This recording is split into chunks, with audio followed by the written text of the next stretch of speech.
everyone. Today we are going to talk about a hard topic. It is how to heal from a narcissistic relationship. I am a DV survivor.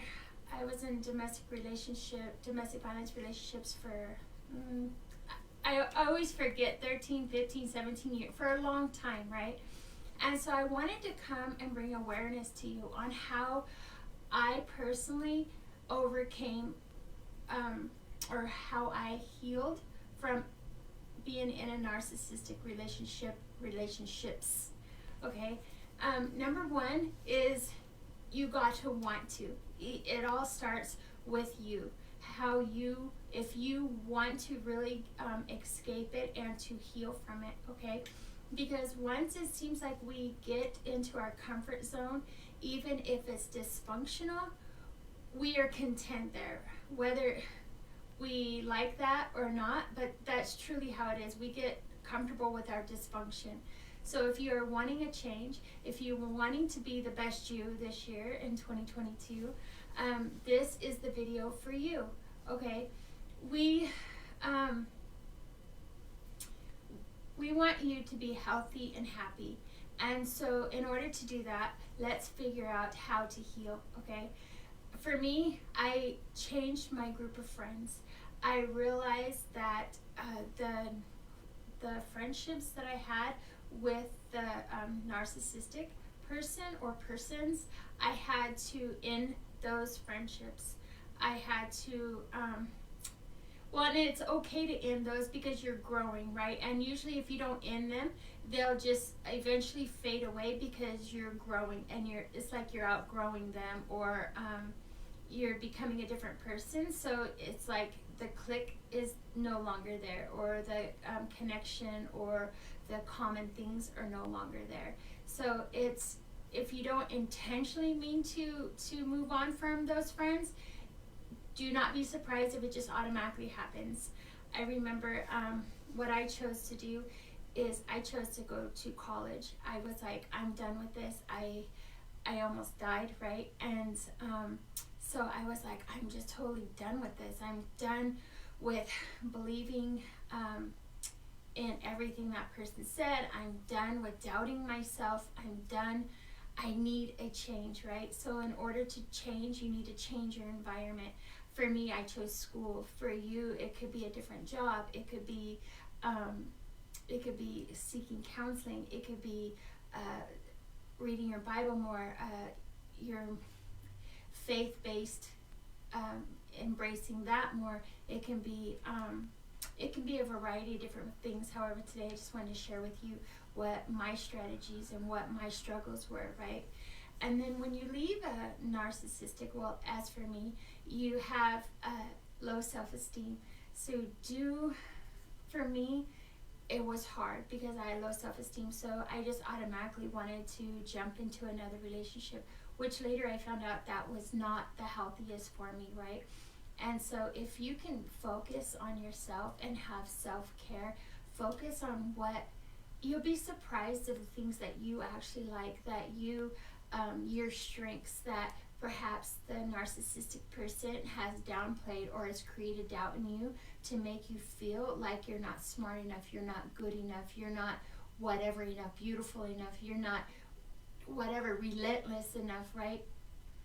So when you get out on your own and you start taking these steps, even if they're small steps, you will soon, it's pretty rapid that you will see, and then you'll start breaking the belief systems that the narcissistic person wanted you to believe. Your belief system about yourself and your surroundings will quickly change once you start changing, right? And you will be pleasantly surprised. At least I was. What I chose to do is I did go into those mini relationships. I did start going to the bars. I did start just being, I want to say just crazy and whatnot. However, I thought like free and wild and this and that, and to gain attention because I was lacking self-esteem. I'm just here to tell you, If I could have changed that, I definitely would have changed that, because that was not a healthy avenue for me. I also, in the meantime of trying to figure myself out, when I went back to the dating scene, and when I went to the bars, and I went to, those types of environments, I did not make healthy choices.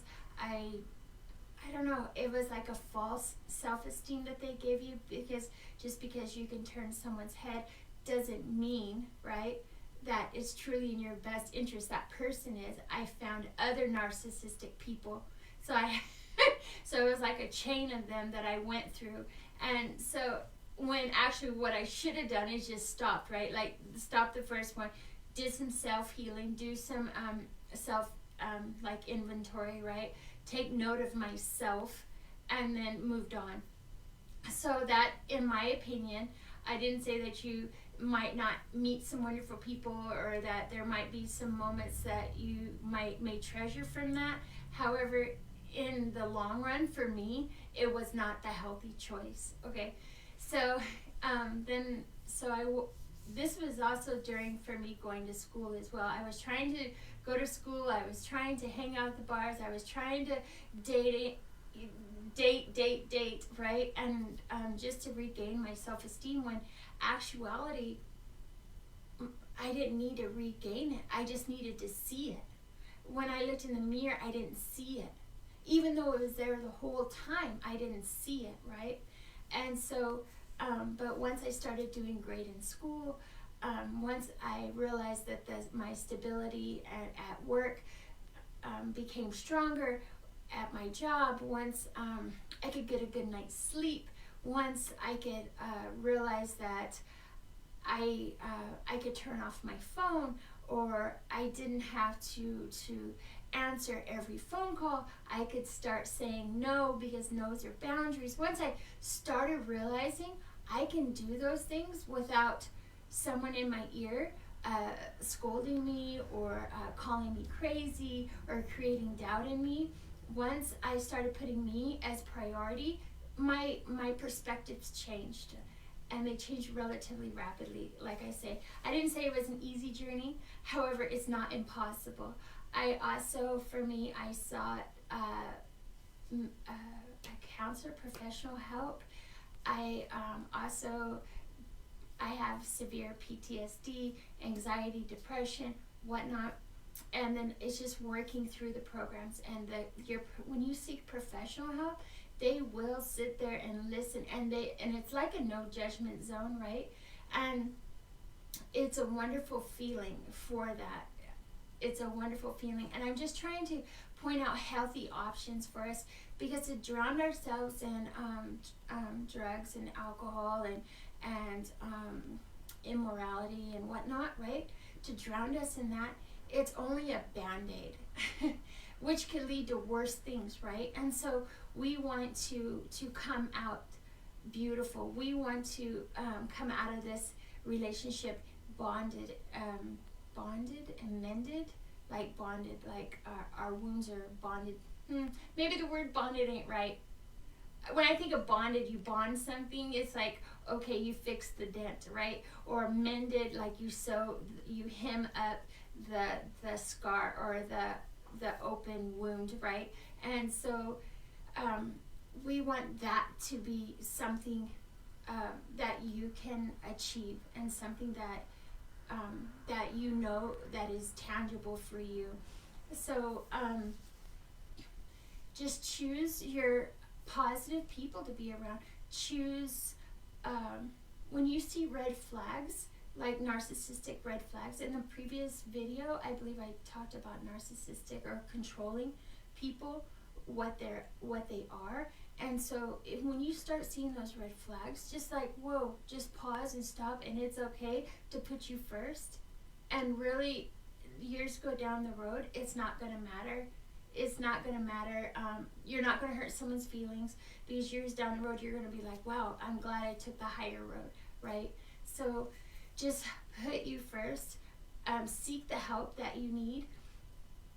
there's no such thing, there's no shame in asking for professional help. There's no shame of feeling vulnerable. There's no shame of not knowing all the answers. There's no shame of not feeling full, or like, I don't know, feeling yourself.